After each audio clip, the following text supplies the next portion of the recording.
बोलो श्री प्राणनाथ प्यारे की जय। बोलो श्री सतगुरु जी महाराज की जय। श्री बंदो सतगुरु चरण को करूं सो प्रेम प्रणाम। अशुभ हरन मंगल करन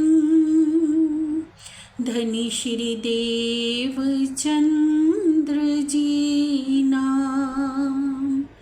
श्री प्राणनाथ निज मूलपति श्री मेहराज सुनाम। तेज कुंवरी श्यामा युगल को पल पल करूं प्रणाम। पिया जी को पल पल करूं प्रणाम। बोलो श्री प्राणनाथ प्यारे की जय। बोलो श्री सतगुरु जी महाराज की जय।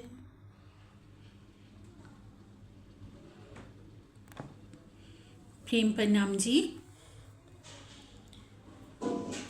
प्राणाधार सुंदर साथ जी। प्रीतम अक्षरातीत का हृदय अनंत गुणों का भंडार है। धनी जी के हृदय में लहराते हुए अनंत गुणों को, जिनको शब्दों में वर्णन किया ही नहीं जा सकता, पर अब शब्दों में वर्णन करना भी था महामती जी को, तो उस अनंत शोभा को, उस बेशुमार को शब्दों में वर्णन करने के लिए, शब्दातीत के सुखों को शब्दों में बताने के लिए क्या कह दिया? सागर। कि धनी जी क्या हैं? नूर के सागर हैं, प्रेम के सागर हैं, आनंद के सागर हैं, एक दिली के सागर हैं।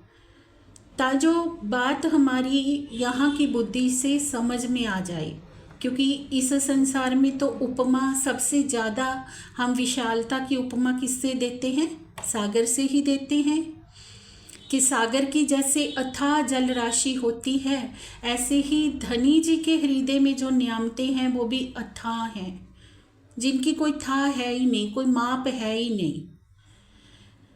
नूर के सागर हैं पिया, तो परम धाम के जर्रे जर्रे में क्या बता दिया कि अक्षरातीत का नूर है।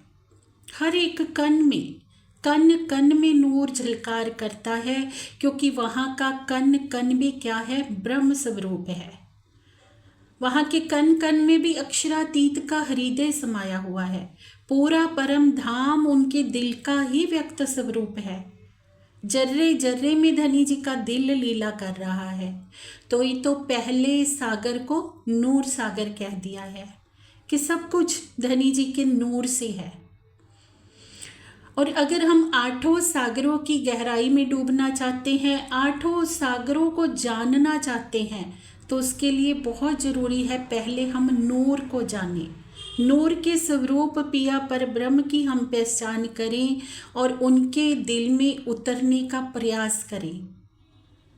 नूर के स्वरूप पिया पर ब्रह्म हृदय में आ जाएंगे तो सारे सागरों के सुख दिल में आ जाएंगे, क्योंकि सब कुछ धनी जी से है। इसीलिए कहा जाता है कि सारे काम छोड़कर हमें सबसे पहला काम क्या करना है? कि नूर के स्वरूप पिया परब्रह्म का ध्यान करना है, उनको पाने का प्रयास करना है। उस मार्ग पर चलने के लिए हमें कैसा श्रृंगार सजना है, वो भी हमें दूसरे सागर से बता दिया। दूसरा सागर क्या है? नीर सागर, जो रूहों की शोभा का सागर है। अब रूहों की शोभा का सागर कैसे है? कि जो हमारी मूल तन है, जो पर आत्म है, पर आत्म के अंदर जो स्वप्नवत अवस्था है, जो उसकी नज़र सपने के इस ब्रह्मांड को देख रही है, वो स्वप्नवत अवस्था ही नीर सागर है। अब आत्मा अपना सफ़र कब प्रारंभ करती है, कहाँ से प्रारंभ करती है? नीर सागर से। जब उसे थोड़ी पहचान मिलती है, नूर के विषय में थोड़ा जानती है, नूर सागर की मेहर के तले उसको क्या मिलता है? ज्ञान। ज्ञान से वो पहचान करती है कि मैं परम धाम की आत्मा हूँ और मेरा अक्षरातीत से अनादि काल का निस्वत का संबंध है। तो उन निस्वत के स्वरूप को जानने के लिए, उनको देखने के लिए जब चलना प्रारंभ करती है तो नीर सागर से अपना सफ़र शुरू करती है। नीर सागर से श्रृंगार सजना क्यों कहा गया है? क्योंकि परम धाम जहाँ वाहिदत की लीला है, जहाँ स्वलीला अद्वैत की लीला है, वहाँ पर कौन किसका श्रृंगार करेगा, तो कौन क्या श्रृंगार सजेगा, क्या उतारेगा? वहाँ तो दिल की इच्छा से ही सब कुछ हो जाता है, कुछ पहनना उतारना नहीं पड़ता। ये लीला तो इस ब्रह्मांड में है। काल माया के इस ब्रह्मांड में हमें पहनना पड़ता है, उतारना पड़ता है। तो नीर सागर से जब हमें चलना है तो क्या हमें उतारना है और क्या पहनना है? सुंदर सा जी वो इस सागर की शोभा से ही धनी जी समझा रहे हैं। नूर को पाने के लिए अगर हम चले हैं तो सबसे पहले हमें अपनी शोभा, अपनी आत्मा का स्वरूप लेके चलना है नीर सागर से कि मैं क्या हूँ? धनी की अंगना हूँ, अक्षरातीत की अर्धांगिनी हूँ, उनकी अंग रूपा हूँ, उनकी प्रेम स्वरूपा हूँ। तो प्रेम का श्रृंगार सजते हुए हमें चलना है। प्रेम का वो श्रृंगार हमें सजना कैसे है? जिसमें समर्पण की साड़ी है, ईमान की बिंदी है, बिरहा का काजल है। तो ये श्रृंगार सजकर जब आत्मा चलती है नीर सागर से, तो नीर सागर से आगे क्षीर सागर में कैसे प्रवेश होता है? क्या क्षीर सागर की शोभा आई है परम धाम में, जहाँ स्वलीला अद्वैत में सब सखियों का एक स्वरूप है। जो राजी हैं वही श्यामा जी हैं, जो श्यामा जी हैं वही सखियाँ हैं। अर्थात श्यामा जी के अंदर धनी जी का ही दिल लीला कर रहा है और सखियों के अंदर श्यामा जी का दिल लीला कर रहा है। तो सबकी शोभा एक समान है, सबकी बुद्धि एक समान है, सबका चित्त एक समान है, सबका इश्क एक समान है। वहाँ कम ज़्यादा नहीं है कुछ भी। एक सखी को कोई लज्जत मिलती है ना, कोई सुख प्राप्त होता है तो 12,000 को प्राप्त हो जाता है। एक सखी अपने सुख की बात जब दूसरी सखी से करती है तो दूसरी सखी सोचती है कि ये सुख तो मुझे भी मिला, ये तो मैंने भी लिया। वहाँ पर एक अंगना दूसरी अंगना को अपने से ज़्यादा चाहती है। परम धाम की धरती पर भी जब श्यामा जी अपने चरण धरते हैं ना, तो इतने सहजे से वो कदम रखते हैं कि धरती को कोई तकलीफ ना हो मेरे पाँव धरने से। ऐसी वहाँ पर प्रेम की एक दिली की भूमिका है। यहाँ की तरह काल माया के ब्रह्मांड में वहाँ नहीं है कि ईर्ष्या द्वेष है। यहाँ पर तो एक दूसरे की टांगे खींचने में ही सुंदर साथ लगे रहते हैं। और जब तक वो एक दिली परम धाम वाली हम यहाँ अनुभव नहीं करेंगे, तब हम कैसे ये जानेंगे कि हम धनी जी के दिल के अंग हैं, कैसे हमारा दिल एक है, कैसे हम कह सकते हैं कि हमने क्षीर सागर को जान लिया जब हम क्षीर सागर पर खड़े हैं। अगर हम क्षीर सागर में स्वयं की आत्मा को अनुभव करना चाहते हैं तो उसके लिए पहले हमें धनी के दिल से दिल को जोड़ना होगा कि मैं आत्मा हूँ, तो मेरा उनसे कभी ना टूटने वाला संबंध है। संसार के जितने भी रिश्ते नाते हैं वो तो क्षणिक हैं, आज हैं तो कल नहीं होंगे।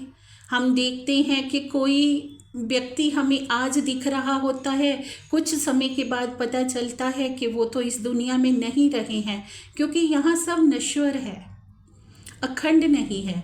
एक अखंड सुहाग पिया पर ब्रह्म ही है, जो हमें कभी ना छोड़ सकते हैं, ना उन्होंने कभी छोड़ा है, ना भविष्य में कभी छोड़ने वाले हैं। हम इस संसार से सुरता रूप में अगर आए हैं तो वो भी हमारे साथ आवेश रूप से इस धरा पर आए हुए हैं, और हमारा मार्गदर्शन तब से लेकर अब तक कर रहे हैं। क्या समझाने के लिए? अपने हृदय की मार्फत समझाने के लिए कि कैसे मार्फत स्वरूप में हम सब एक हैं। जो राजी हैं वही श्यामा जी हैं, वही सखियां हैं। कैसे सबके अंदर एक दिल है, एक सा सबका इश्क है, वहाँ कुछ भी कम ज़्यादा नहीं है। तो धनी के दिल से जब हम अपना दिल जुड़ा हुआ अनुभव करेंगे ना, तब हमें पहली बात तो ये द्वेष खत्म हो जाएगा कि जो कम ज़्यादा वाला द्वेष यहाँ पे बना रहता है ना, वो समाप्त हो जाएगा। तो हम सबको प्रेम की नज़र से ही देखेंगे कि हम सब सखियाँ एक राज्य का अंग हैं। एक को सुख मिलता है तो दूसरी को सुनने मात्र से ही मिल जाएगा, या फिर सुनने मात्र से नहीं भी मिलेगा तो कोई द्वेष नहीं होगा। दूसरी के हृदय में ये चाहत होगी कि अवश्य ही मैं भी ऐसी करनी करूँगी तो मुझे भी सुख मिलेगा। निश्चित ही माया में रहते हुए मैंने कोई माया की ऐसी वस्तु को पकड़ा हुआ है जिसके चलते कि मुझे वो सुख मिलने में देरी हो रही है। नहीं तो जैसे कहते हैं ना, बारिश तो सबके लिए समान बरसती है। अगर हमने बर्तन उल्टा रखा हुआ है तो गलती किसकी है? हमारी ना। धनी जी के प्रेम की तो कोई गलती नहीं है, या बारिश की तो कोई गलती नहीं है, वो तो सबके लिए समान बरस रही है। ऐसे ही प्रीतम तो अपना खजाना सब ब्रह्म आत्माओं के लिए ले आए हैं। अब निर्भर हमारे ऊपर करता है कि हमने अपना बर्तन सीधा रखना है या उल्टा रखना है। तो तीसरे सागर की शोभा में जब हम डूबेंगे सुंदर साथ जी, जो है एक दिली का सागर। एक दिली के सागर का रंग क्या कहा है? पीला। पीला रंग क्यों कहा है? पीला रंग जो प्रतीक है हृदय, पीले रंग को जैसे हम देखें ना, एक उदाहरण से भी हम समझते हैं कि जैसे दूध होता है, दूध के अंदर हम चावल डाल देते हैं तो जैसे जैसे चावल पकता जाता है तो रंग उसका पीला होता जाता है, कि मिल जाते हैं, हिल मिल जाता है जब दूध और चावल आपस में। तो ऐसे ही क्षीर सागर में क्या है? आत्मा राजी के दिल में और राजी रूह के दिल में, उन दोनों के हृदय की जो गहराई है वही क्षीर सागर है। और पीला रंग खुशी का प्रतीक है, आशीर्वाद का प्रतीक है, बुद्धिमत्ता का प्रतीक है। और एक ब्रह्म आत्मा की खुशी किसमें है? अब हम सब सुंदर साज से पूछा जाए कि आपकी खुशी क्या इस संसार में है, तो हम क्या कहेंगे कि नहीं, हमारी खुशी तो धनी जी के चरणों में ही है।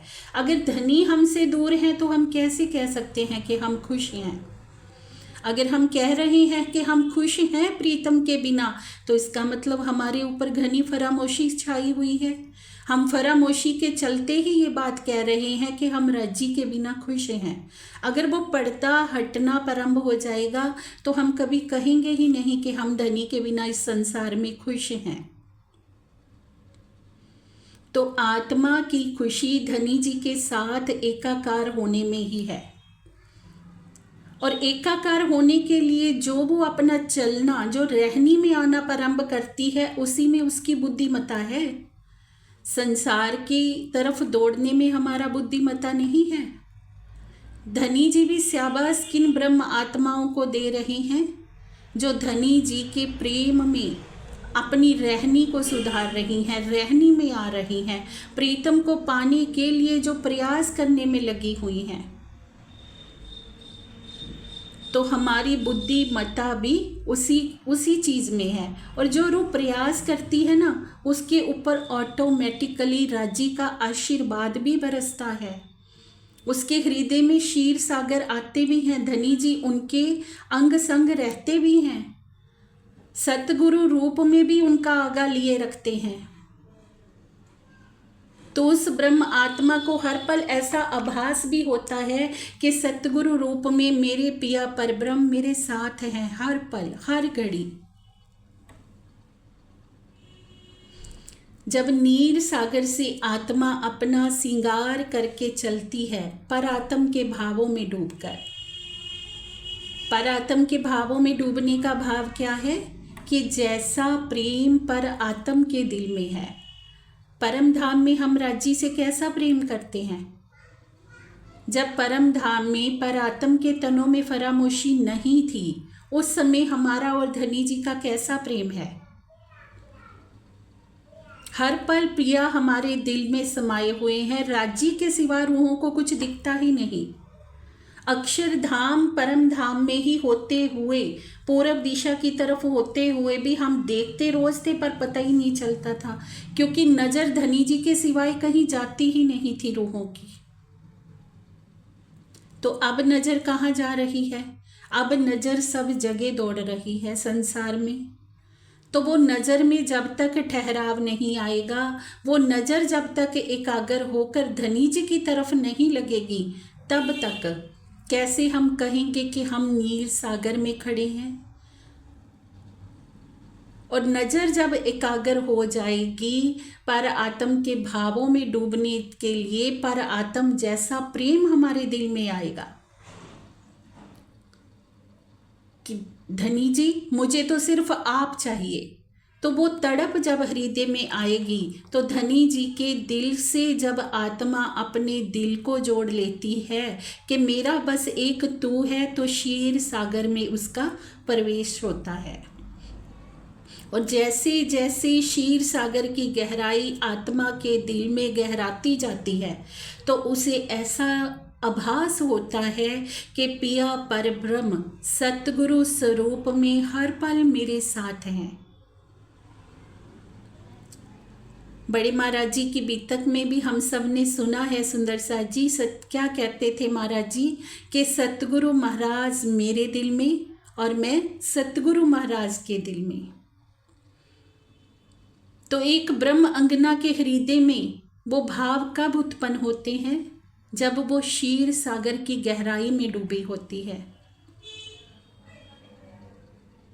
बड़े महाराज जी की रहनी को हम देखें तो ऐसा तक सुना है मैंने कि सुंदर साथ गर्मी के दिनों में ना, जब सुंदर साथ आम खाते थे तो आम की जो जूठी गुठलियाँ होती थी, तो महाराज जी बाद में उनका भी रस लिया करते थे कि ये मेरे सुंदर साथ की हैं, सुंदर साथ ने इनको खाया है।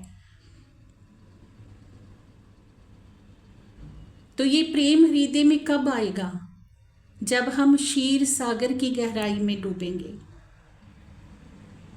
अगर हम अपने ही अंग सुंदर साथ से ईर्ष्या द्वेष कर रहे हैं, बैर विरोध कर रहे हैं, जात पात को लेके झगड़ा कर रहे हैं, ऊंच नीच को लेके झगड़ा कर रहे हैं, तो कैसे हम कह सकते हैं कि हम धनी जी के दिल के सागरों में उतर गए हैं, या हमने सागरों को जान लिया है? हमने सागरों को भी जाना ही नहीं है सुंदर सा जी। अगर जान लेंगे ना, फिर तो सारे द्वेष खत्म हो जाएंगे, फिर तो सबको एक प्रेम की नज़र से हम देखेंगे। क्योंकि क्षीर सागर कैसा है? धनी जी के दिल का ऐसा सागर है जहाँ एक ब्रह्म आत्मा अपने से ज़्यादा दूसरी आत्मा को चाहती है।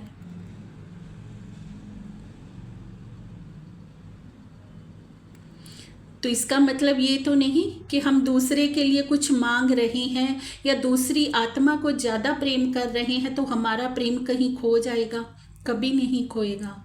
प्रेम कोई खोने वाली वस्तु है ही नहीं। प्रेम तो प्रतिदिन बढ़ता ही बढ़ता जाता है। जितना हम इसको बांटते जाएंगे, जितना हम लुटाते जाएंगे ना, प्रेम में बढ़ोतरी होती जाती है। प्रेम और ज्ञान, ये दो ऐसी अनमोल निधियां हैं कि ये बांटने से बढ़ती हैं, कभी कम नहीं होती। तो पहली बात तो हमें अपने दिल से ये बात को निकाल देना है कि हम कुछ छुपाएंगे, अपने अंदर का ज्ञान या अपने हृदय का प्रेम दूसरी ब्रह्म अंगना को देने से हम कतराते हैं, तो इसका मतलब अभी हम क्षीर सागर पे नहीं खड़े हैं। उतरना तो दूर, अभी हमने पाँव भी नहीं धरा है।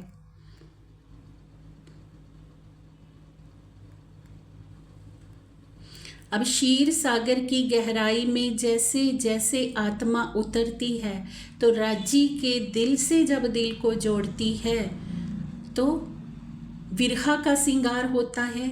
एक पल भी उनके बिना रहना नहीं चाहती। कब? कि जब क्षीर सागर में डूबी होती है तो आभास होता है कि मेरे पिया सतगुरु रूप में हर पल मेरे अंग संग हैं। और जैसे ही जीव के भावों में आती है, इस जिमी पर आकर खड़ी होती है। ये संसार क्या है?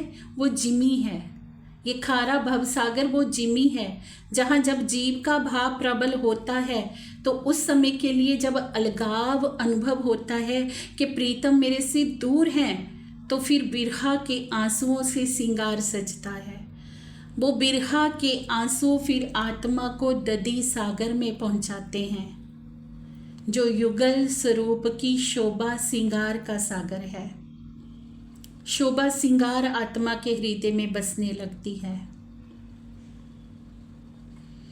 तो क्षीर सागर की गहराई से प्रीतम हमें क्या समझा रहे हैं? प्रेम को, एक दिली को, कि कैसी हमारी एक दिली परम धाम में है। सुंदर सा जी, परम धाम में हम सब ब्रह्मांगनाएं कितनी एक दिली से, कितनी उमंग से इस खेल की चाहत को लेकर बैठी थी। सब एक दूसरे के गले में गलबैयाँ डालकर कि चलो खेल देखते हैं, अक्षर ब्रह्म जी का खेल देखते हैं। तो अब वो उत्साह हमारे हृदय में क्यों नहीं आता? हम एक दूसरे का हाथ पकड़कर चलना क्यों नहीं चाहते?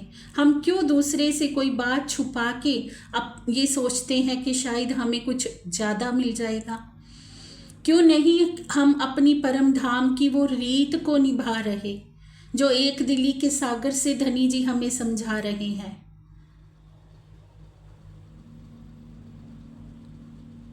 एक दिली से जैसे हम इस खेल में आए थे सुंदर सा जी, उसी एक दिली से जब हम चलेंगे ना, तभी ये खेल समाप्त होना है।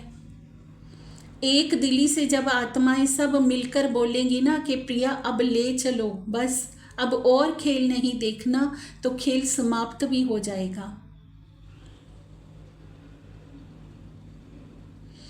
तो ये ब्यौरा अब हमें करना है सुंदर सा जी, कि अभी हम सागर में खड़े हैं या अभी जिमी पर ही खड़े हैं। अभी तो हम जिमी पर ही खड़े हैं। सागर में जब खड़े होंगे तो हमें आभास होगा कि ना धनी जी हमसे दूर हैं, ना ही हमारी सुंदर साथ हमसे दूर हैं। हम उनको भी प्रेम की दृष्टि से ही देखेंगे, अपने जैसा ही प्रेम, अपनी जैसी ही शुभ, जैसे हम शुभ कामनाएं स्वयं के लिए करते हैं, अन्यों के लिए भी करेंगे।